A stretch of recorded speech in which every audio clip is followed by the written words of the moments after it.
At 2 a.m. in a freezing forest, an off-duty Navy SEAL just dug up his best friend's blood-stained dog tags.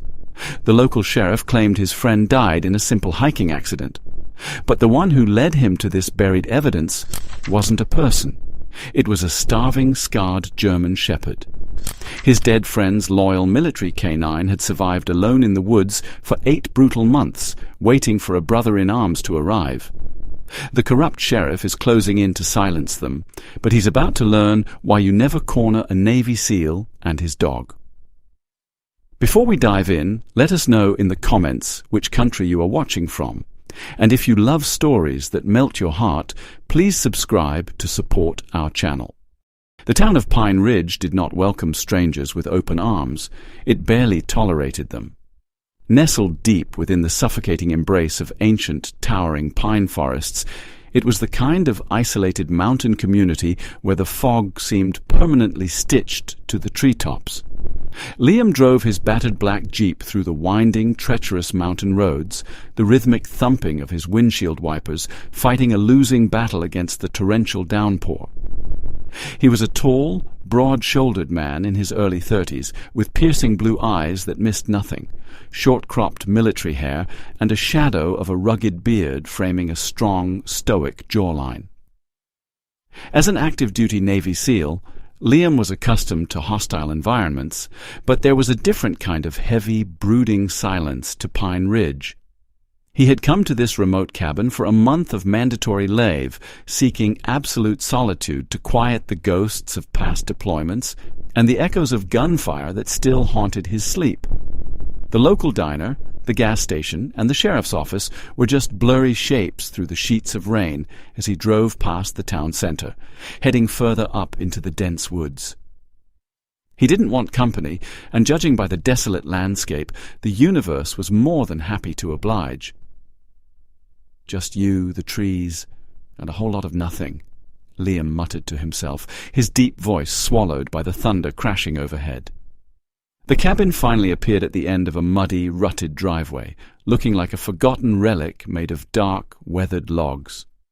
It was exactly what he wanted, a fortress of absolute isolation. The storm intensified as soon as he killed the engine, the rain pounding against the metal roof of the Jeep like a barrage of tiny bullets. Liam grabbed his heavy waterproof duffel bag from the passenger seat, his movements precise and ruthlessly efficient, a byproduct of years of elite military training. He dashed across the muddy yard and unlocked the heavy wooden door of the cabin, stepping into the cold, stale air of a place that hadn't seen human life in months. He quickly flipped the light switches, relieved to find the generator still functional, casting a warm, flickering yellow glow across the dusty hardwood floor and the massive stone fireplace. He dumped his gear on the faded leather sofa and immediately set to work, organizing his meager supplies with the methodical rhythm of a soldier making camp. A stack of chopped firewood sat near the hearth, and within minutes Liam had a fire crackling, pushing back the damp chill of the mountain air. He was just about to pour himself a cup of black coffee from his thermos when a sound caught his attention. It wasn't the wind howling through the pine branches or the rain lashing against the window panes. It was a low, guttural vibration, a sound born of sheer desperation and primal fear. Liam's instincts flared instantly. His hand instinctively reached for the tactical knife strapped to his thigh as he moved silently toward the heavy oak door. He pressed his ear against the damp wood, listening intently over the roar of the storm. There it was again. A faint, pathetic whimper, followed by a sharp, defensive growl coming from underneath the front porch. Opening the door just a crack, the freezing rain immediately whipped across Liam's face. He grabbed a heavy maglite flashlight from his tactical belt and stepped out onto the groaning wooden planks of the porch, sweeping the bright white beam into the suffocating darkness. The wind howled furiously, making the towering pines bend and groan like old men with aching bones. "Who's there?" Liam called out, his voice carrying the sharp, authoritative edge of a commanding officer, though he fully expected the intruder to be a raccoon or a lost coyote. He dropped to one knee, shining the light through the narrow gap between the wooden slats of the porch skirting. The beam caught a reflection, two amber eyes glowing with a mixture of terror and fierce defiance. Huddled in the deepest, muddiest corner under the floorboards was a dog. It was a German shepherd, or at least it used to be. The creature was practically a walking skeleton, its ribs jutting out painfully against its matted, mud-caked fur. It was trembling violently, not just from the freezing rain, but from a profound, deep-seated exhaustion. As Liam shifted his weight, the beam illuminated a series of ugly, jagged scars crisscrossing the dog's snout and front legs, telltale signs of a brutal life. The animal bared its teeth, letting out a vicious, ragged snarl that warned Liam to stay back. "Easy, buddy. I'm not going to hurt you," Liam said softly, immediately dropping his commanding tone and adopting a calm, soothing cadence. He knew fear when he saw it.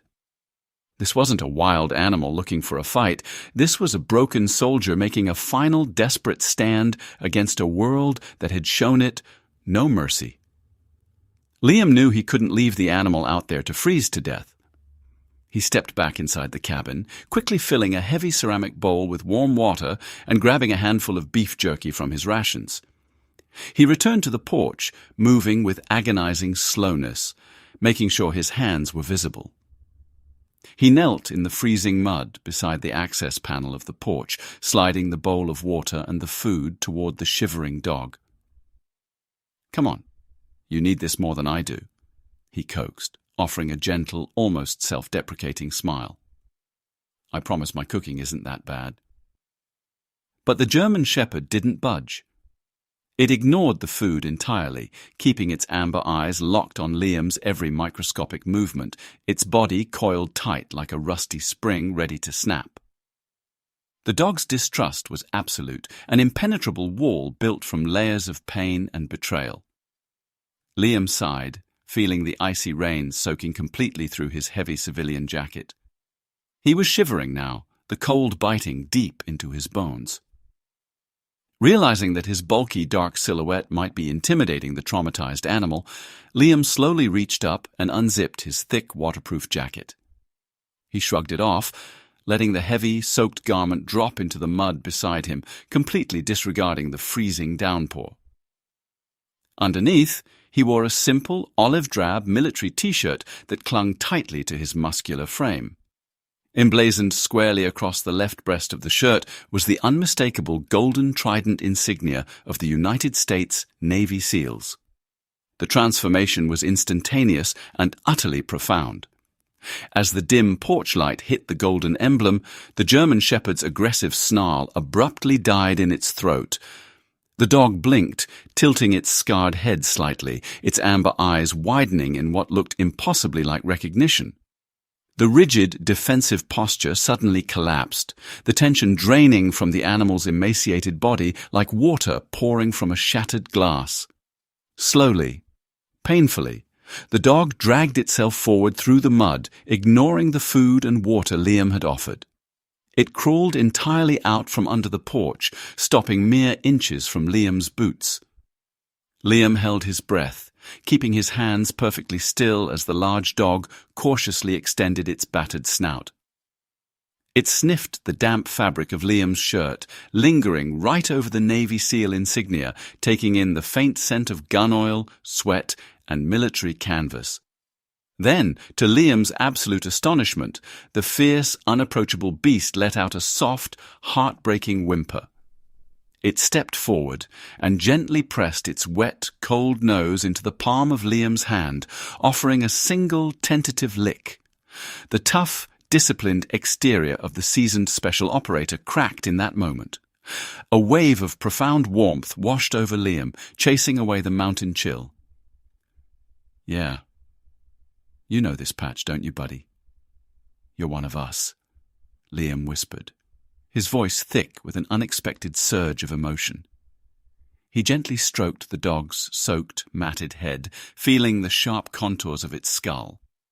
Having finally found what it had been desperately searching for in the dark, a brother in arms, a symbol of safety, the German Shepherd let out a long, shuddering sigh and simply collapsed against Liam's leg, falling fast asleep in the freezing mud, utterly spent. Liam carefully scooped the heavy sleeping dog into his arms, holding it close to his chest, and carried his new companion inside, leaving the raging storm behind them.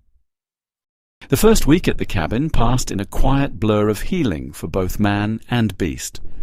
Liam named his new shadow Bruno, a sturdy and reliable name for a true survivor. With a steady diet of warm broth, roasted chicken, and eventually proper high-protein dog food, Bruno's ribs stopped looking like a xylophone, and his dull coat began to regain its natural black and tan luster. Liam, accustomed to the rigid structure of military life, found a strange, heartwarming comfort in nursing the broken animal back to health. He discovered quickly that Bruno was no ordinary stray. When Liam casually used a tactical hand signal to tell him to stay while opening a hot oven, Bruno immediately dropped his hindquarters to the floor, his ears perked and eyes locked on Liam's hand, patiently awaiting the release command. "So, you are a working dog, aren't you?" Liam chuckled softly, tossing the German Shepherd a piece of cooked sausage. "You've probably got better security clearance than I do." Despite the humorous progress and the funny way Bruno insisted on sleeping with his heavy head draped squarely over Liam's boots, the Navy SEAL couldn't ignore the deep psychological scars his companion carried. A sudden thunderclap or a loud thud from a dropped piece of firewood would send Bruno scrambling under the heavy oak table, his large body trembling uncontrollably as trauma gripped him. Liam would simply sit on the floor next to him, speaking in low, rhythmic tones until the panic subsided, intimately understanding the invisible war waging inside the dog's mind. By the second week, their supplies were running dangerously low, particularly the premium meat Liam had been spoiling Bruno with. It was time to face civilization. Liam coaxed Bruno into the passenger seat of the muddy jeep, and the dog sat upright, observing the passing pine trees with the stoic vigilance of a seasoned co-pilot. They navigated the winding roads down into the heart of Pine Ridge. The town center was a modest stretch of weathered brick buildings, consisting of a diner, a post office, and a general store that looked like it had survived the last century through sheer stubbornness. Parking the jeep near the general store, Liam hooked a sturdy tactical leash to Bruno's collar. The locals, bundled in thick flannel and worn denim, paused their daily routines to cast curious, wary glances at the tall stranger and his formidable canine companion. Liam offered polite, tight-lipped nods, his military bearing impossible to hide, while Bruno trotted closely at his side, ignoring the townspeople completely. They stepped into the dimly lit general store, greeted by the chime of a brass bell and the smell of roasted coffee and old wood. Behind the counter stood Martha, a plump woman in her late 60s with silver hair pinned up in a messy bun and a flour-dusted apron tied around her waist. She possessed a warm, crinkly smile that instantly made the gloomy town feel a bit more welcoming. "Well, aren't you a long way from the base, handsome?" Martha teased good-naturedly, eyeing Liam's athletic build before her gaze dropped to Bruno. "And who is this handsome gentleman? He looks like he's seen a few rough winters."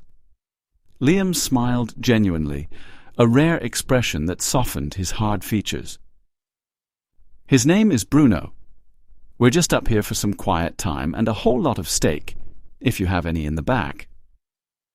As Liam paid for his groceries, carrying a heavy paper bag in one arm, he felt a strange, prickly sensation at the back of his neck, the instinctual warning of a special operator being watched. Pushing the store door open, Liam and Bruno stepped back out onto the damp wooden sidewalk. The cool mountain air felt suddenly heavy. A pristine, white patrol SUV with the Pine Ridge Sheriff's Department logo emblazoned on the side was idling right next to Liam's jeep. Leaning casually against the hood was Sheriff Miller. He was a man in his late 40s, possessing a broad, imposing physique that stretched the fabric of his impeccably pressed tan uniform. A shiny silver star badge was pinned perfectly to his chest, catching the grey daylight. Miller wore mirrored aviator sunglasses that completely hid his eyes, and his mouth was curved into a wide, practiced smile that felt entirely rehearsed and devoid of actual warmth. "Morning, stranger," Miller called out, his voice a smooth, gravelly baritone that commanded immediate attention. "Don't get many military boys up in these parts unless they're lost. Everything all right up at the old cabin?" Before Liam could even formulate a polite response, the leash in his hand snapped taut with the force of a freight train. Bruno, who had been the picture of disciplined calm just seconds prior, suddenly erupted into a state of absolute lethal aggression. The German shepherd lunged forward with terrifying speed, his claws digging frantically into the wet wood of the sidewalk. A deep, demonic growl ripped from Bruno's chest, vibrating through the quiet street. Every single hair along the dog's spine stood straight up like wire bristles, and his lips curled back to expose a terrifying array of sharp, white teeth. This wasn't the fearful reaction of a traumatized rescue dog. This was the focused, deadly intent of a trained combat canine preparing to neutralize a high-value threat. Liam was caught off guard by the sheer explosive power of the animal. He had to drop his grocery bag, letting cans and apples spill across the planks, and use both hands to haul back on the tactical leash, his combat boots sliding slightly on the damp wood. "Bruno, heel! Stand down!" Liam commanded sharply, using his strongest officer voice. But Bruno ignored the command entirely, continuing to thrash and bark savagely, his amber eyes locked in a death stare exclusively on Sheriff Miller. The few locals on the street froze in terror, stepping back into doorways. Miller didn't flinch. The sheriff simply stood up straight, resting one hand casually on the dark leather holster of his service weapon. He lowered his aviator sunglasses slightly, revealing eyes that were cold, dead, and calculating like a serpent sizing up its prey. The friendly facade melted away instantly. He stared at the raging dog for a long, heavy moment, then shifted his icy gaze to Liam. "Looks like your mutt has a serious attitude problem, son," Miller said, his voice dropping an octave, carrying a subtle, undeniable threat. A chilling, half-smirk twisted the corner of his mouth. "You'd better keep that beast on a very tight leash while you're in my town. Accidents happen in these woods all the time." With that, Miller pushed himself off the jeep, climbed into his patrol vehicle, and drove away at a leisurely pace, the tires splashing muddy water onto the sidewalk. It took Liam nearly 2 full minutes to calm Bruno down. He had to drop to one knee, wrapping his strong arms around the dog's trembling, muscle-coiled body, whispering reassuring commands until the fierce growls subsided into heavy, ragged pants. As Liam knelt there on the wet wood, picking up his spilled groceries, his mind raced with cold clarity. He had spent years in war zones, relying on his instincts and his team to survive. He knew how to read people, and more importantly, he knew how to read working dogs. Bruno hadn't reacted to a uniform or a loud noise. He had reacted specifically to Miller. That level of targeted, murderous hatred in a military-trained animal didn't come from nowhere. It came from trauma. It came from a memory. Liam looked down the misty road where the patrol car had disappeared, his jaw tightening into a hard line. The peaceful vacation he had planned was officially over. There was a very dark, dangerous secret hiding behind that shiny silver star badge, and Liam's instincts told him that he and his new 4-legged brother had just stepped right into the crosshairs. The atmosphere inside the cabin changed drastically after their trip to town. The illusion of a peaceful mountain retreat was gone, replaced by the familiar electric tension of a deployment. Liam spent the afternoon conducting a thorough perimeter check of the property, his military instincts fully engaged. He didn't just look at the trees, he analyzed sightlines, approach vectors, and blind spots. It didn't take long to find exactly what he was looking for, though he wished he hadn't. Just beyond the tree line, Barely concealed behind a thick patch of ferns, Liam found a set of fresh boot prints pressed deep into the mud. He knelt, studying the treads. They were large, heavy, and featured a distinct aggressive lug pattern that belonged to tactical footwear, not casual hiking boots. Someone had been standing there, perfectly positioned to watch the cabin, likely for hours. Liam stood up slowly, his eyes scanning the dense, suffocating wall of pine trees. The forest was silent, but it was no longer empty. He walked back to the cabin, locked the heavy doors, and cleaned his sidearm. He was no longer a man on vacation. He was a Navy SEAL holding down a fortified position. That night, the tension transferred to Bruno. The German shepherd, who usually slept heavily across Liam's boots, was restless. He paced the hardwood floor, his claws clicking rhythmically in the quiet cabin. Every few minutes, Bruno would stop at the heavy back door, sniffing the crack at the bottom and letting out a low, anxious whine. "Settle down, buddy," Liam said from the sofa, keeping a book open on his lap, but not reading a single word. "Nothing out there but trees and shadows. I checked." He assumed the dog was still wound up from the hostile encounter with Sheriff Miller, or perhaps picking up the scent of a passing coyote. But Bruno wouldn't settle. The next night was exactly the same, only more intense. Bruno scratched at the door, turning back to look at Liam with wide, pleading amber eyes.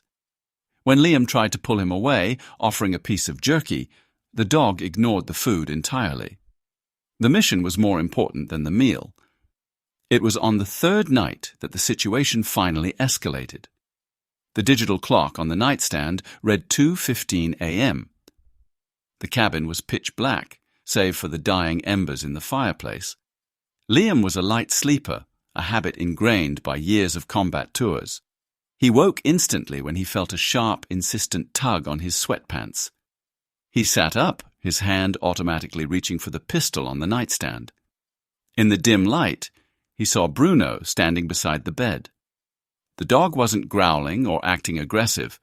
Instead, he had the fabric of Liam's pant leg firmly clamped in his teeth, pulling backward toward the rear of the cabin. Bruno let out a sharp, urgent whimper. It wasn't a request to go to the bathroom. It was a command.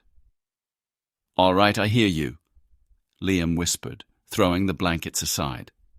He knew working dogs intimately.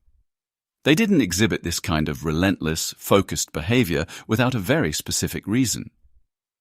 The dog was trying to tell him something, and Liam was finally ready to listen. He dressed in tactical silence, pulling on his dark cargo pants, heavy boots, and a thick, weather-resistant jacket. He holstered his Sig Sauer sidearm at his hip, grabbed a heavy Maglite flashlight, and slipped a combat knife into his boot.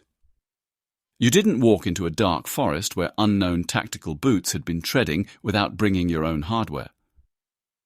He opened the back door, and a rush of freezing, pine-scented air hit his face. The fog was thick tonight, clinging to the ground like a grey ocean. "Lead the way, brother," Liam said softly. Bruno didn't hesitate.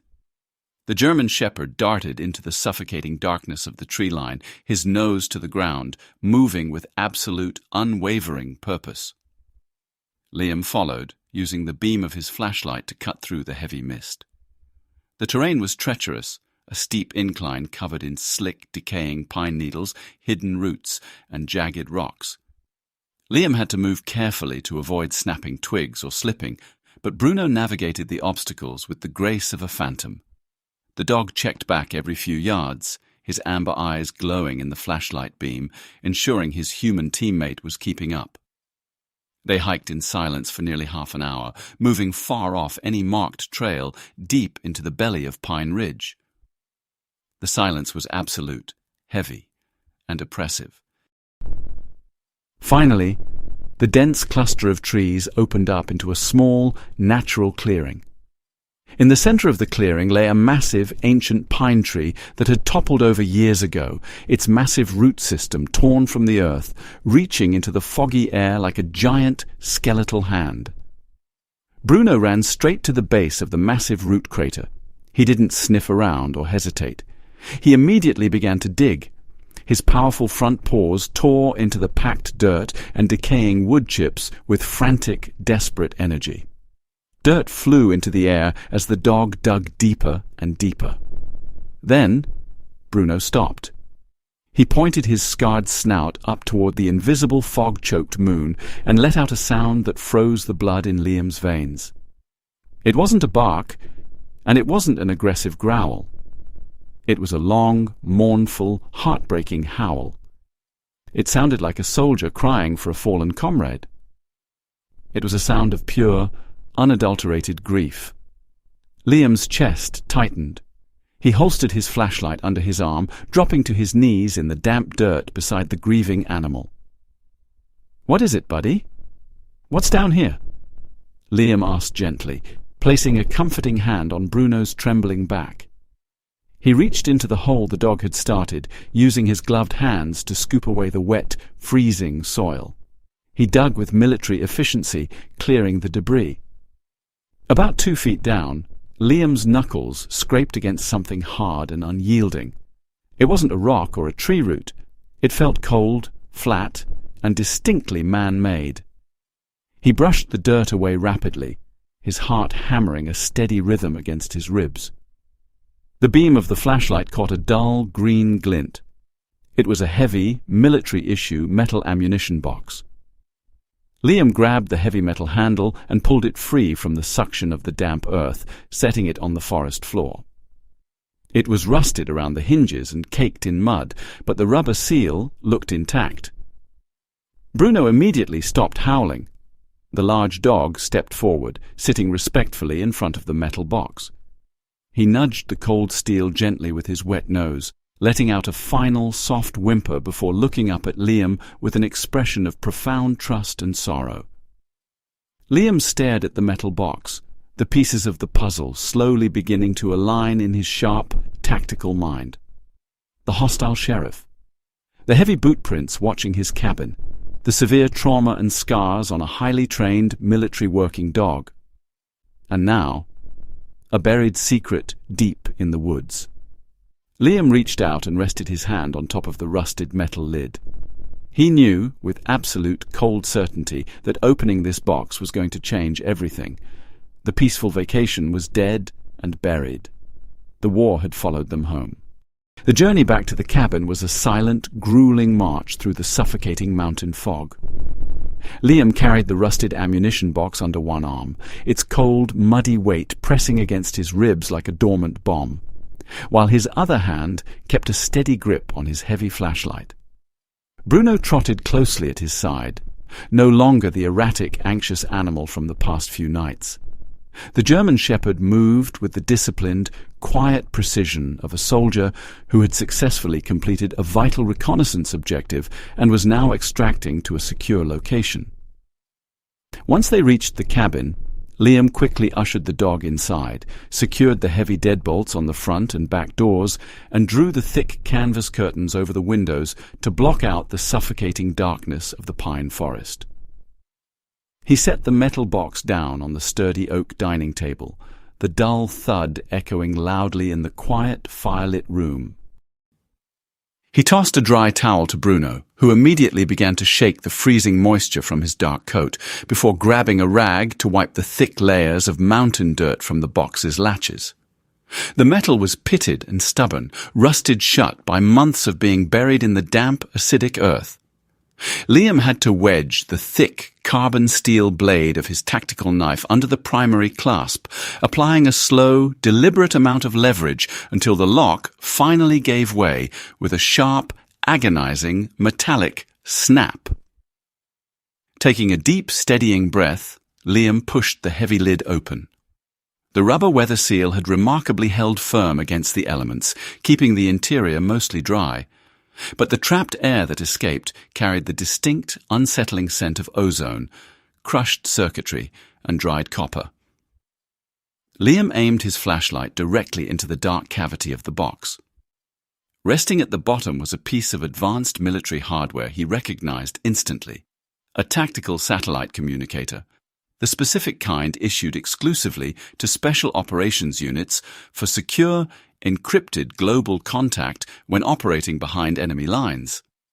However, this particular unit was completely destroyed. The reinforced, shock-proof casing was violently cracked open, the digital screen shattered into a spiderweb of dead glass, and the internal wires were brutally ripped out as if someone had repeatedly stomped it beneath a heavy tactical boot to ensure no signal could ever be broadcast. But it wasn't the broken radio that made Liam's breath catch in his throat and his heart skip a sudden, painful beat. Lying right next to the ruined electronics, tangled in a standard-issue silver-beaded chain, was a pair of metallic dog tags. They were heavily coated in a dark, flaking, rust-colored substance that Liam, relying on years of brutal combat experience, immediately identified as dried blood.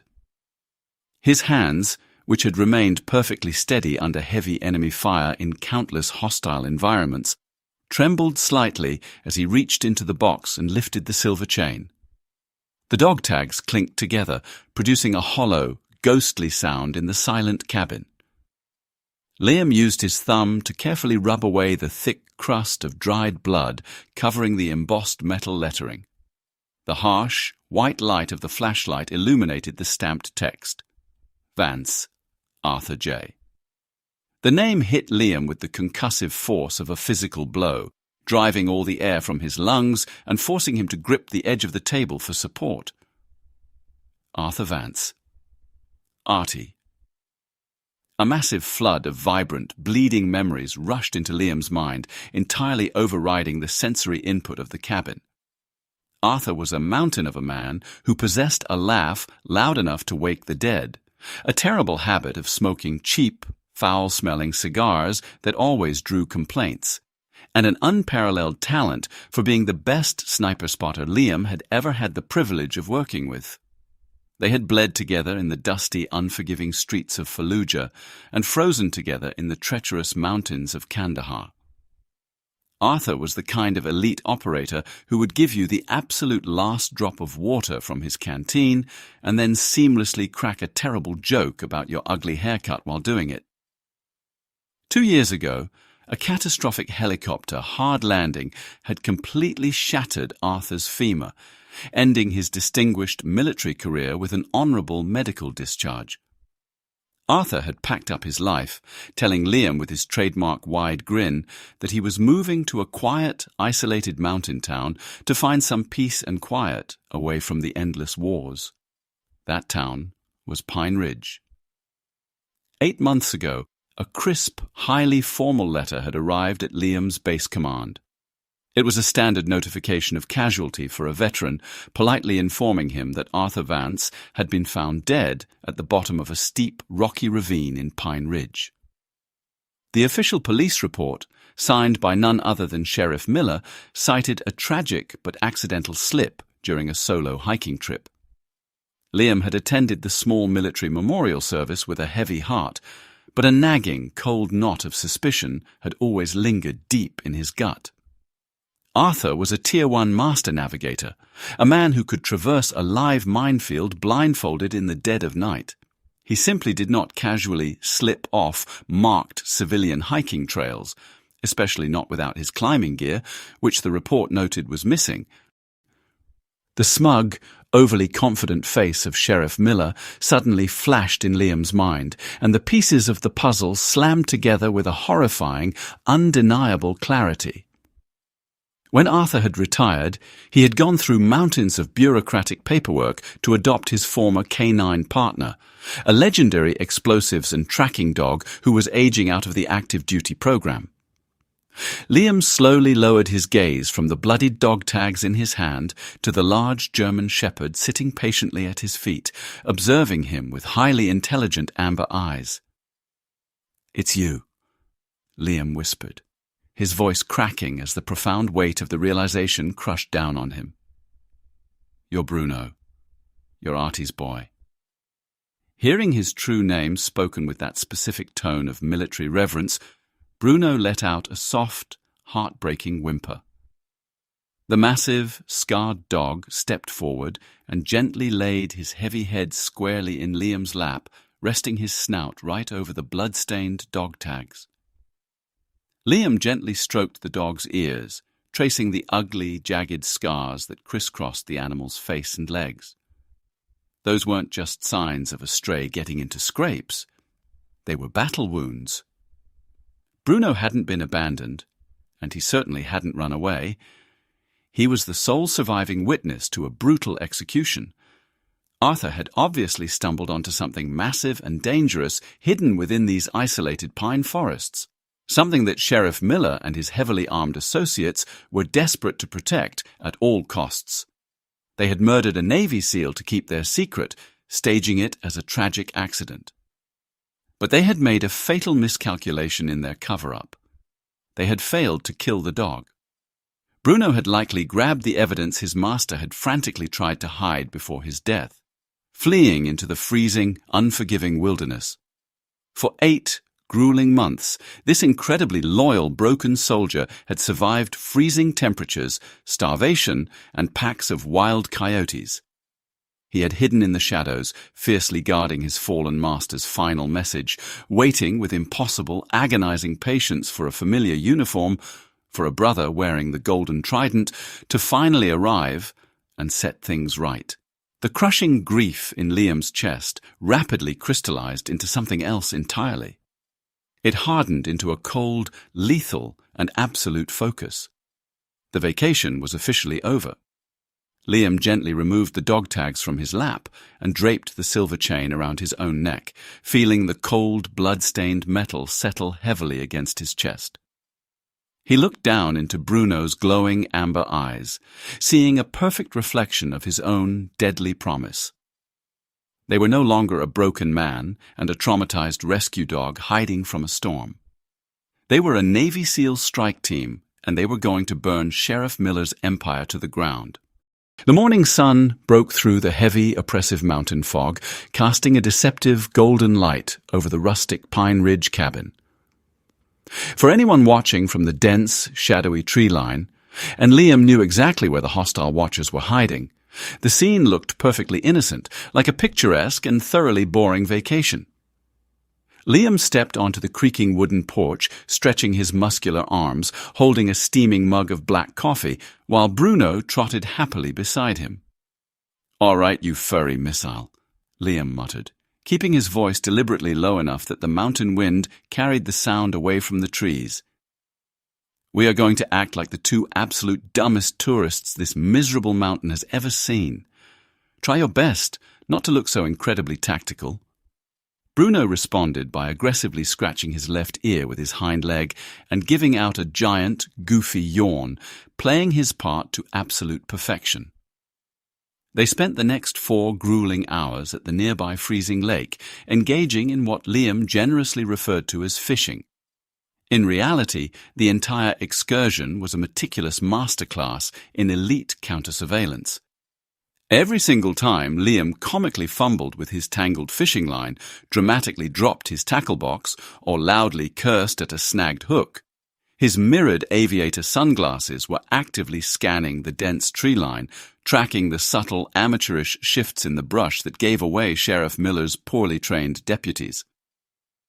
"I think the guy hiding behind that massive oak tree just sneezed," Liam whispered, casually tossing a thick piece of dried beef jerky to Bruno, who caught the meat flawlessly out of the air with a loud snap of his powerful jaws. "Absolute amateurs! Who wears cheap gas station aftershave on a woodland stakeout? Artie would have sniped these idiots with a pine cone by now." Despite the grim, highly dangerous reality of their situation, Liam felt a deep, warming comfort in the dog's solid, reassuring presence leaning heavily against his leg.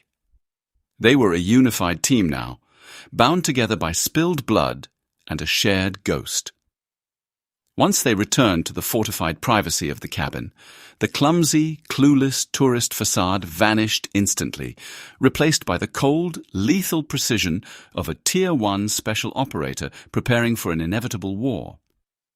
Liam spent the long afternoon brushing up on Bruno's silent military combat commands. He didn't actually need to teach the highly intelligent German Shepherd anything new. He merely had to learn the specific, customized dialect of tactical hand signals Arthur had used. Liam raised a tightly closed fist to his chest, and Bruno immediately dropped low to the hardwood floor, his belly grazing the wood as he became a silent, breathing shadow. A quick flick of 2 fingers, and the massive dog flanked swiftly to the left, his amber eyes locking onto an imaginary target with chilling, absolute focus. "You are an insufferable show-off, you know that?" Liam chuckled dryly, kneeling down to offer a firm, affectionate rub behind the dog's perked ears as a well-earned reward. Bruno gave a short, huffing breath through his nose that sounded suspiciously like a canine laugh, affectionately bumping his wet, scarred snout against Liam's calloused palm. It was a profoundly sentimental, heartbreaking moment that made the Navy SEAL's chest tighten painfully. Every perfect, disciplined movement the dog made was a living, breathing echo of Arthur's meticulous military training and his deep, unwavering love for his canine partner. The bond between the fallen soldier and this fiercely loyal animal was still vibrantly alive, pulsing with energy through the quiet cabin, and it heavily fueled the cold, calculated fire burning in Liam's veins. He realized, with a bittersweet pang, that Arthur had trained Bruno to perfectly complement Liam's own aggressive combat style, almost as if the doomed sniper knew his best friend would eventually come looking for him. He wasn't just fighting for abstract justice anymore. He was fighting to avenge his family. As night finally descended, wrapping the isolated cabin in a suffocating, impenetrable blanket of darkness, Liam completely transformed the rustic oak dining table into a makeshift military intelligence center. He pulled the heavy canvas curtains tight, meticulously ensuring not a single sliver of warm light escaped into the hostile forest, and unpacked his rugged, encrypted military-issue laptop. The ruined satellite communicator sat under the harsh, unforgiving glare of a small desk lamp, its shattered plastic casing exposing a tangled, depressing mess of copper wires and cracked green circuit boards. Liam carefully used the razor-sharp tip of his tactical combat knife to strip the delicate, microscopic wires, his large, battle-hardened hands working with surprising surgical gentleness. "Please don't judge my electrical engineering skills, buddy," Liam mumbled quietly to Bruno, who was resting his heavy chin squarely on the edge of the wooden table, watching the complicated process with intense, unblinking curiosity. "I am highly trained to shoot things for a living. I don't build radios." Using a spliced USB cable he cannibalized from his phone charger and a rusty soldering iron he had managed to find in the cabin's dusty tool shed, Liam meticulously bridged the fragile connection from the communicator's surviving memory chip directly to his laptop's motherboard. The computer screen flickered wildly, displaying rapid lines of complex cascading code as Liam initiated a brutal military-grade decryption program. The green loading bar crawled across the screen with agonizing, torturous slowness, filling the dead-silent room with a thick, suffocating tension that felt heavy enough to choke on. Liam stared intently at the screen, his strong jaw clenched so tight it physically ached.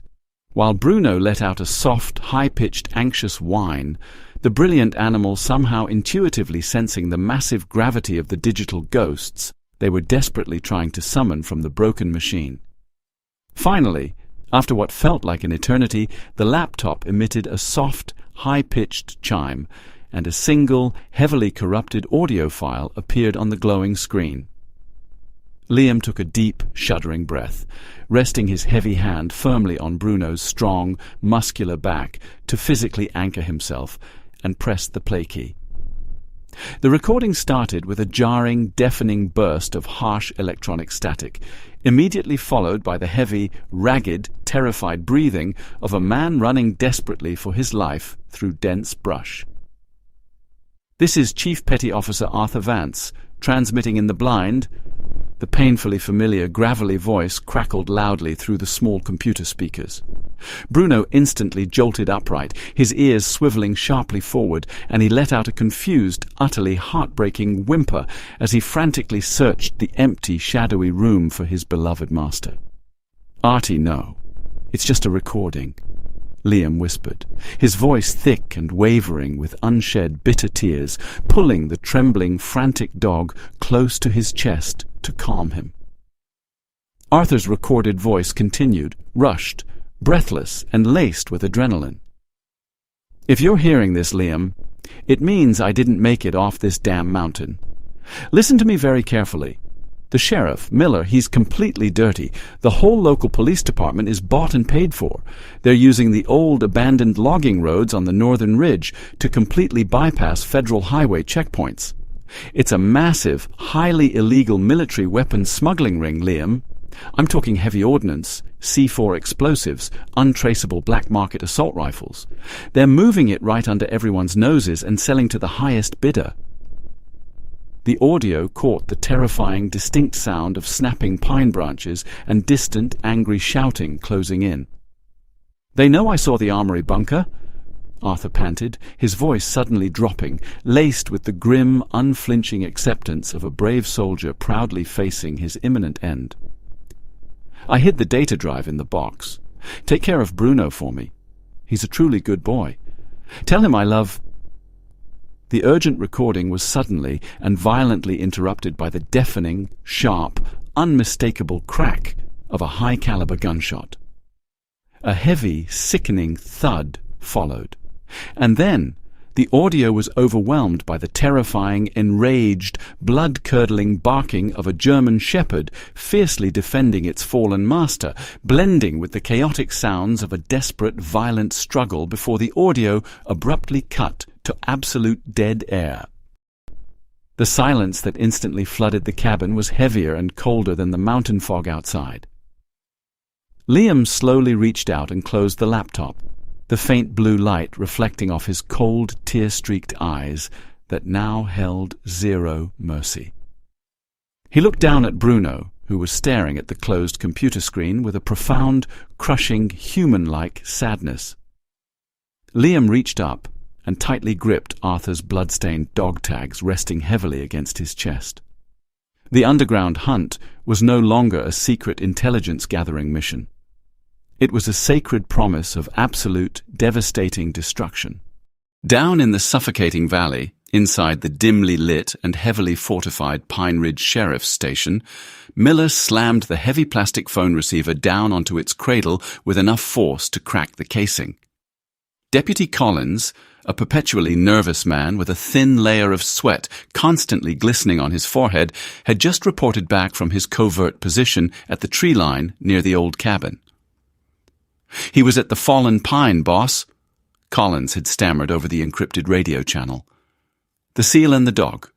They dug up the stash. He has the metal box." Miller's broad jaw clenched so tightly his teeth ground together, a dark, murderous shadow falling over his cold eyes. He was a deeply corrupt man, but he was also ruthlessly pragmatic. He had spent years meticulously building his lucrative weapons smuggling empire, funneling highly illegal black market assault rifles, military-grade C4 explosives, and untraceable ordnance through the isolated, abandoned mountain logging routes. He had already killed one highly trained special operator to protect this multi-million-dollar secret, and he absolutely wasn't about to let a lone, grieving Navy SEAL and a stray mutt tear down everything he had built. "Call the cleanup crew," Miller ordered his second-in-command, a heavily scarred, towering ex-mercenary named Rourke. Rourke and his specialized team of 3 other ruthless, heavily armed military contractors were kept on the town's shadow payroll for exactly this kind of catastrophic problem. They were ghosts, men with no official records who specialized in making high-profile problems disappear permanently. "We go in tonight under the cover of the fog," Miller growled, holstering his heavy service revolver and grabbing a tactical shotgun from the armory rack. "No warnings. No survivors. We burn the cabin to the ground and make it look like a tragic, accidental structural fire. Nobody leaves that mountain breathing." Back up the treacherous mountain, the temperature plummeted drastically as the weak sun finally dipped below the jagged, unforgiving peaks, plunging the dense pine forest into a deep, oppressive twilight. Inside the cabin, Liam stood perfectly still in the center of the living room, his sharp, highly trained senses operating at maximum capacity. The forest outside had suddenly gone completely, unnervingly, dead silent. There were no crickets chirping, no wind rustling the dry pine branches, no distant calls of night owls.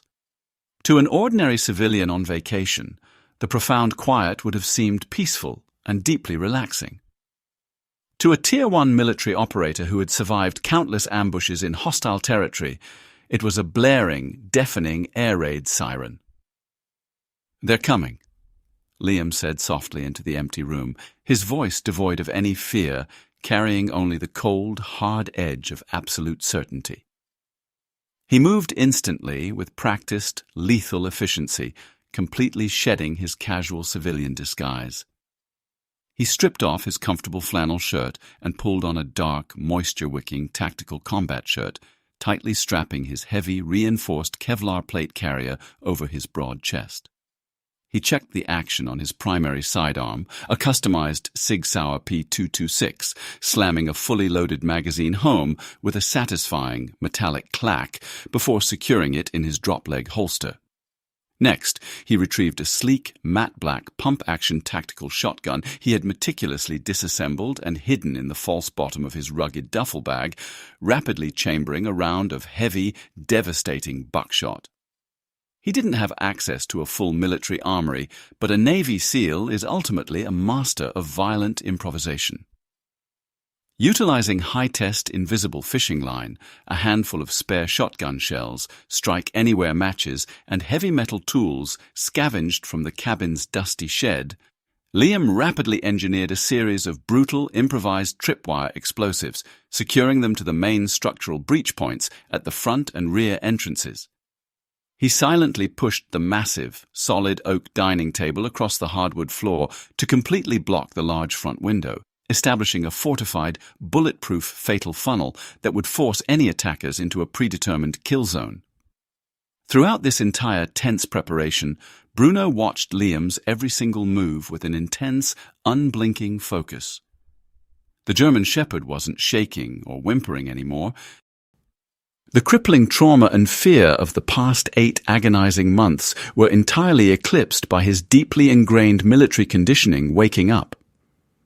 Liam knelt down on the hardwood floor in front of the massive, scarred dog, looking deeply into those highly intelligent, glowing amber eyes that seemed to perfectly understand the gravity of the situation.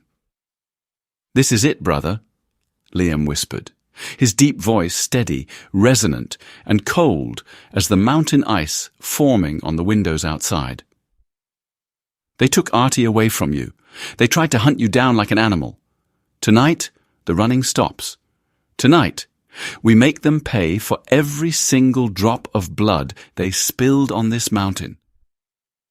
Bruno let out a low, terrifying, rumbling growl that visibly vibrated through the floorboards of the cabin, aggressively pulling his black lips back to reveal a gleaming, deadly array of sharp, white teeth.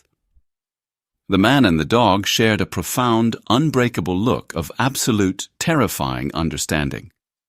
This isolated mountain cabin was no longer a peaceful rescue sanctuary or a quiet intelligence-gathering post. It was a hardened, hostile war zone, and they were fully prepared to hold the line. At exactly midnight, the comforting, steady hum of the cabin's external diesel generator sputtered violently, coughed a plume of black smoke, and instantly died. The warm yellow lights inside the cabin immediately snapped off, violently plunging the interior into a suffocating, pitch-black abyss. The heavy, damp mountain fog rolled aggressively against the cold window panes like pale ghosts, desperately trying to find a way inside. Liam stood perfectly still in the darkest, most heavily shadowed corner of the room, his breathing incredibly shallow and perfectly controlled, the cold steel of his shotgun resting firmly and naturally against his shoulder. Beside him, Bruno was a silent, coiled spring of pure, lethal muscle, his large ears swiveling independently like highly calibrated radar dishes, mapping the unseen threats in the dark. Liam didn't need advanced night vision goggles to know what was happening outside. He simply let his eyes adjust naturally to the ambient, suffocating darkness, extending his hearing to pick up the microscopic, distinct sounds of a tactical approach. A dry pine twig snapped under an unnatural weight. The faint, barely audible squelch of a heavy tactical boot pressing into the wet mountain mud. The incredibly subtle metallic clink of an assault rifle's safety switch being slowly disengaged. There were 5 of them out there. They had silently and methodically surrounded the perimeter of the cabin, moving through the blinding fog with the practiced, deadly coordination of highly paid professional killers. Outside on the damp grass, Sheriff Miller raised his gloved hand, gesturing sharply to Rourke and another heavily armed, masked mercenary who were stacking up aggressively by the wooden front porch. The grey mist was so incredibly thick they could barely see the wooden steps leading up to the door. Miller drew his heavy service revolver, a cruel, supremely confident smile twisting his lips, fully believing he was about to easily execute a sleeping, unsuspecting target. Rourke stepped heavily onto the porch, raising his suppressed short-barreled submachine gun, fully preparing to breach the structure and flood the room with automatic fire. Inside the pitch-dark cabin, Liam's finger tightened infinitesimally on the shotgun's curved trigger, taking up the microscopic slack. He gave a sharp, completely silent, double-tap tactical hand signal toward the floor. Bruno instantly responded, flattening his massive body completely against the hardwood floorboards, seamlessly sliding behind the reinforced oak table, completely removing himself from the immediate blast radius of the front door. "See you in hell," Liam thought coldly, his eyes locked on the faint outline of the doorframe. Outside, Rourke raised his heavy, steel-toed combat boot and delivered a massive, shattering kick directly to the wooden door, targeting the area right next to the deadbolt lock. The aged wooden frame splintered instantly with a loud, violent crack, and the heavy door flew violently inward on its hinges. But instead of catching the occupants completely by surprise and storming the room, the violently swinging door immediately caught the invisible, high-tension fishing line Liam had meticulously rigged, taut right across the threshold. The sudden extreme tension violently snapped the improvised firing pin mechanism Liam had built. A deafening, catastrophic, concussive explosion violently ripped through the quiet mountain night, accompanied by a blinding, retina-searing flash of white-hot fire and expanding gas. The devastating blast caught the breaching mercenary full in the chest at point-blank range, instantly launching his heavy, armored body violently backward off the wooden porch and sending him crashing brutally into the muddy yard like a broken, discarded ragdoll. The massive shockwave violently rattled the cabin's reinforced windows, blew a cloud of pulverized wood splinters into the foggy air, and echoed off the surrounding mountain peaks like a booming thunderclap. Through the thick, acrid smoke, the swirling dust, and the agonizing ringing in his ears, Sheriff Miller froze in his tracks, realizing with pure, icy, paralyzing terror that he hadn't just ambushed a helpless, unsuspecting tourist. He had just violently kicked open the heavy gates of hell, and the devil himself was patiently waiting inside.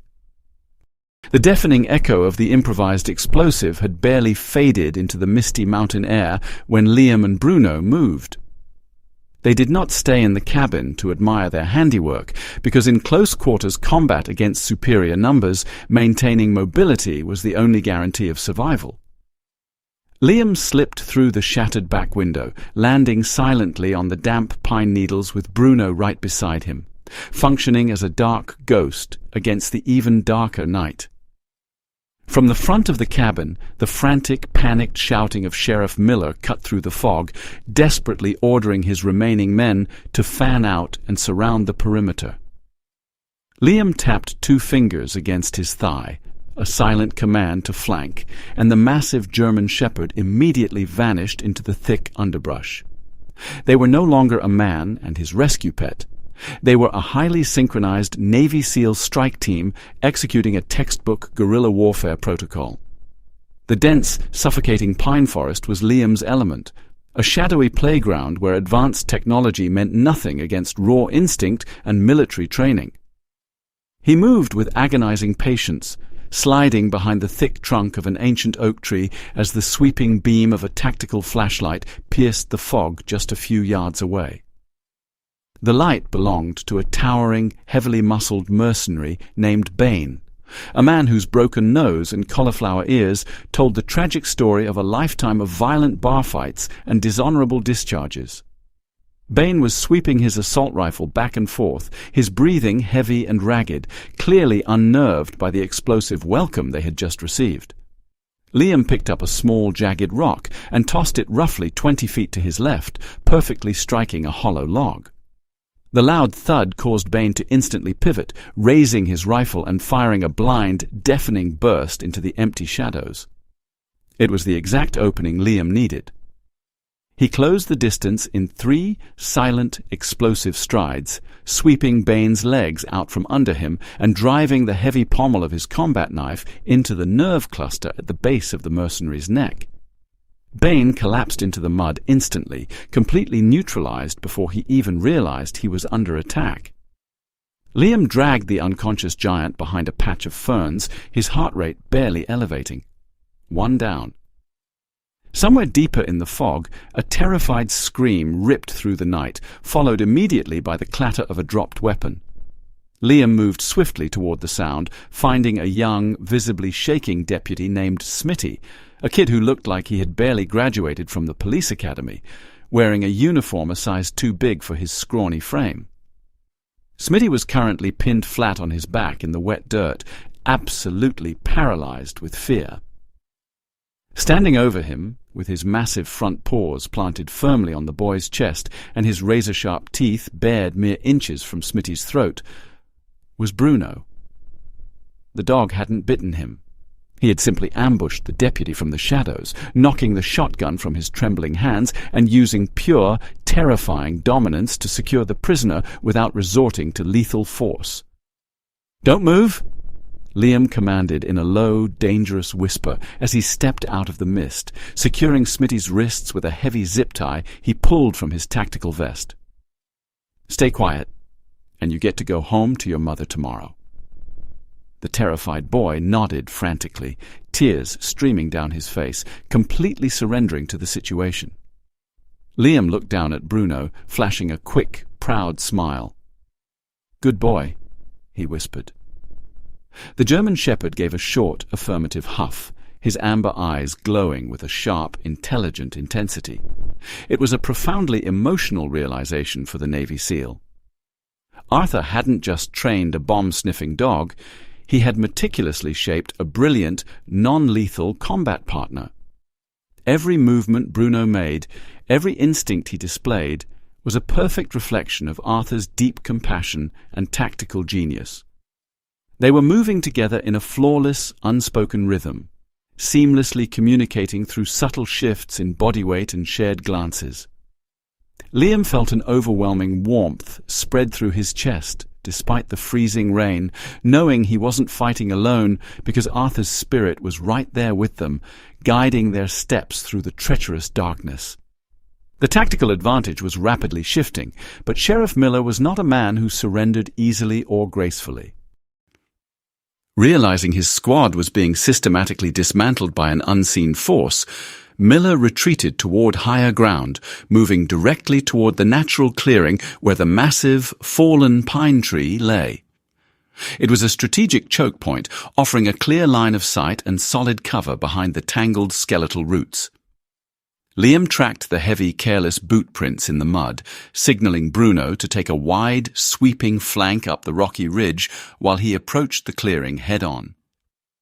The fog was beginning to lift slightly, revealing Miller crouched behind the thick wooden roots, his heavy service revolver gripped tightly in his hands. "You can't hide in the dark forever, SEAL," Miller shouted, his voice cracking with a toxic mixture of rage and mounting panic. "You think you're a hero? Your buddy Vance thought he was a hero too, right up until I put a bullet in his chest and watched him bleed out in the dirt.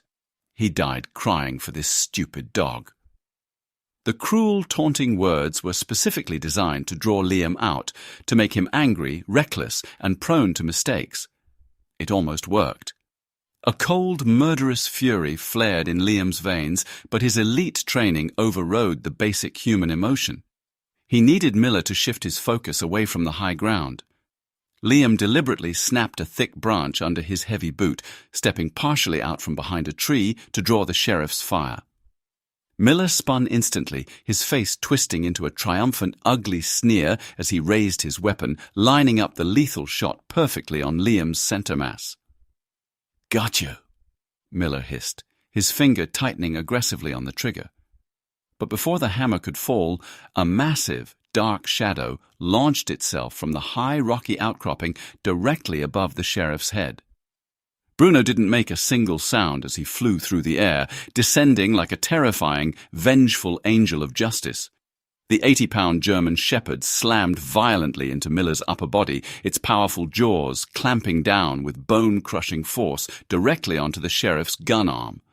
Miller screamed in sheer, agonizing pain, wildly squeezing the trigger as he fell backward into the dirt. The gunshot echoed deafeningly through the clearing, the bright muzzle flash illuminating the violent struggle. Liam saw a terrifying spray of red hit the misty air as the wild bullet grazed Bruno's left shoulder, but the incredibly brave animal absolutely refused to let go. Despite the burning pain of the gunshot wound, Bruno locked his jaw even tighter, fiercely shaking his head and completely neutralizing Miller's ability to aim. The opening was flawless. Liam closed the 20-yard gap in a dead sprint, launching himself over the massive tree roots. He drove his heavy combat boot squarely into Miller's chest, pinning the corrupt sheriff flat against the muddy ground, and delivered a single, devastating right cross to Miller's jaw. The sheriff's eyes rolled back in his head, and he went completely limp, the stolen revolver slipping uselessly from his mangled hand. The fight was over. Liam immediately dropped to his knees, his heart pounding in his throat, and pulled Bruno close. Let me see, buddy," Liam urged frantically, using his flashlight to examine the dog's shoulder. It was a clean graze, painful and bloody, but no major arteries or bones were hit. Bruno panted heavily, his tail giving a weak but incredibly happy thump against the wet earth as he licked a streak of mud off Liam's cheek.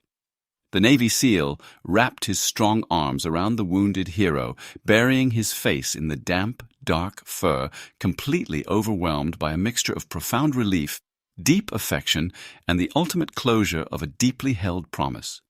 The pale light of dawn finally began to pierce through the thick canopy of the ancient pine forest, casting long, exhausted shadows across the muddy battleground.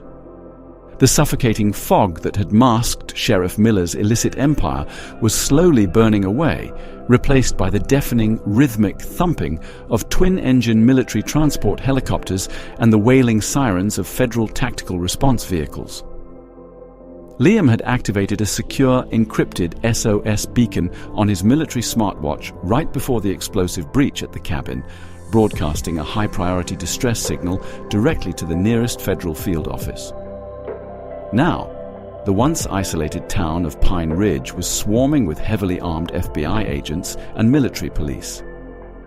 Liam sat heavily on the lowered tailgate of a medical transport ambulance, a thick wool blanket draped over his broad shoulders to ward off the morning chill.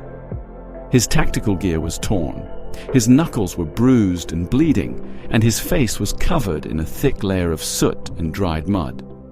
Beside him sat Bruno, looking like a battle-hardened veteran who had just survived the toughest deployment of his life. A field medic had carefully cleaned and bandaged the graze on the German shepherd's left shoulder, wrapping it securely in sterile white gauze. Despite the pain, Bruno sat upright with perfect military posture, his amber eyes sharply tracking the chaotic movement of the federal agents securing the area. A A short distance away, Sheriff Miller and his surviving mercenaries were being roughly shoved into the back of an armored transport vehicle, their wrists bound tightly with heavy steel cuffs. Miller's face was a bruised, defeated mess, and he refused to make eye contact with the Navy SEAL who had systematically dismantled his multi-million-dollar smuggling ring in a single night. "You did good, buddy." "We both did," Liam whispered softly, reaching out to gently scratch the pristine fur behind Bruno's uninjured ear. The dog leaned his heavy head affectionately against Liam's arm, letting out a long, contented sigh that seemed to release months of pent-up trauma and grief. A shadow fell over them, and Liam looked up to see a tall, imposing figure approaching the ambulance. It was Captain Reynolds, a stern but deeply compassionate military police officer with neatly trimmed graying hair, sharp hazel eyes, and a perfectly pressed uniform that stood in stark contrast to the muddy environment. Reynolds had commanded the rapid response team that secured the perimeter, and his expression softened noticeably as he looked at the exhausted SEAL and the injured working dog. "Master Chief," Captain Reynolds said, his voice carrying a tone of profound respect as he offered a crisp, formal salute. Liam returned the salute slowly, wincing slightly as his bruised ribs protested the movement. "The area is completely secure. FBI evidence response teams have already located the underground armory bunker Miller was using, exactly where the coordinates on that decrypted data drive indicated. We found enough black market C4 and automatic weapons to equip a small army. You single-handedly stopped a massive domestic threat tonight, son." Liam shook his head slightly, gesturing down to the massive dog resting against his leg. "I didn't do it alone, sir. I had the best backup a man could ask for. He's the one who found the evidence. He's the one who held the line." Captain Reynolds looked down at Bruno, his sharp eyes taking in the ugly, jagged scars from the dog's months of desperate survival and the fresh white bandage marking his recent heroism. The older officer slowly knelt in the mud, completely disregarding his pristine uniform, and respectfully extended the back of his hand for the dog to sniff. Bruno analyzed the officer for a brief moment before offering a polite, wet lick. "I read the preliminary debrief," Reynolds said quietly, his voice thick with uncharacteristic emotion. "About Arthur Vance. The local police report stated it was a tragic hiking accident. I take it we're going to be heavily revising that official narrative." Liam reached into the chest pocket of his torn tactical shirt and pulled out the heavy, blood-stained silver chain. He held Arthur's dog tags tightly in his fist for a long moment, feeling the cold metal press into his calloused palm, before slowly extending his hand toward the captain. "Petty Officer Vance didn't slip, sir. He uncovered Miller's smuggling operation, and he was murdered to protect it. He died defending his country right here on domestic soil. These belong to the Navy now." Captain Reynolds accepted the bloodied dog tags with absolute reverent care, treating them like a sacred artifact. "I will personally ensure that his official service record is immediately amended to reflect killed in action," Reynolds promised solemnly, standing back up to his full height. "Arthur Vance will receive the full, honorable military burial at Arlington that he earned, and his family will finally know the truth about his sacrifice. The Navy takes care of its own, Master Chief." As the captain turned to coordinate the evidence teams, a profound, peaceful silence settled over Liam and Bruno. The violent echoes of the night had completely faded, leaving behind the crisp, clean scent of pine needles and fresh mountain air. Liam looked down at the empty space on his chest where his best friend's dog tags had rested, feeling a bittersweet ache in his heart. The mission was officially over. Justice had been violently and decisively served. But as he looked at the massive German shepherd sitting faithfully by his side, Liam realized that their shared journey was just beginning. Bruno suddenly stood up, shook his thick coat, and trotted over to Liam's discarded tactical vest lying on the grass. The dog carefully nudged the fabric with his snout, picked up a small embroidered Navy SEAL trident patch that had torn loose during the fight, and trotted back. With incredible gentleness, Bruno placed the golden patch directly into Liam's open hand, looking up with those highly intelligent amber eyes that seemed to hold a lifetime of loyalty and unspoken understanding. It was a profound, heartbreakingly beautiful gesture of absolute trust. The dog was officially passing the torch, accepting Liam not just as a temporary ally, but as his new commanding officer and his lifelong family. Liam's eyes watered as he closed his hand tightly around the fabric patch, a genuine warm smile finally breaking through his stoic, battle-hardened expression. "All right, you big furry hero," Liam chuckled, his voice thick with emotion as he wrapped his arms around the dog's thick neck. "I guess I need to fill out some official adoption paperwork when we get back to base. We're going home, Bruno. Your watch is over. You can finally rest." The sun crested the towering peaks of Pine Ridge, bathing the mountain clearing in a brilliant, warm, golden light. The darkness and the ghosts of the past had finally been driven away. As the medical transport vehicle slowly began its descent down the winding mountain road, Liam kept his arm securely wrapped around his new best friend, watching the morning fog clear away to reveal a bright, brand new dawn. What a powerful testament to loyalty, courage, and brotherhood. In my perspective, Liam and Bruno's journey reminds us that true loyalty doesn't end with a goodbye, and justice, though sometimes delayed by the shadows, can never stay buried forever. This story teaches us that even when we are scarred, exhausted, and feeling entirely isolated from the world, just as Bruno was in that freezing rain, we are never truly abandoned. God always has a way of sending the right people into our lives at the exact moment we need them most, helping us heal our deepest wounds and stand strong in our hardest battles. May God bless you and your family with the unwavering courage of a soldier, the pure, unbreakable loyalty of a true friend, and the strength to always fight for what is right. If this story of Liam and Bruno touched your heart today, please drop an Amen in the comments below to honor all the brave souls, both human and animal, who fiercely protect those they love.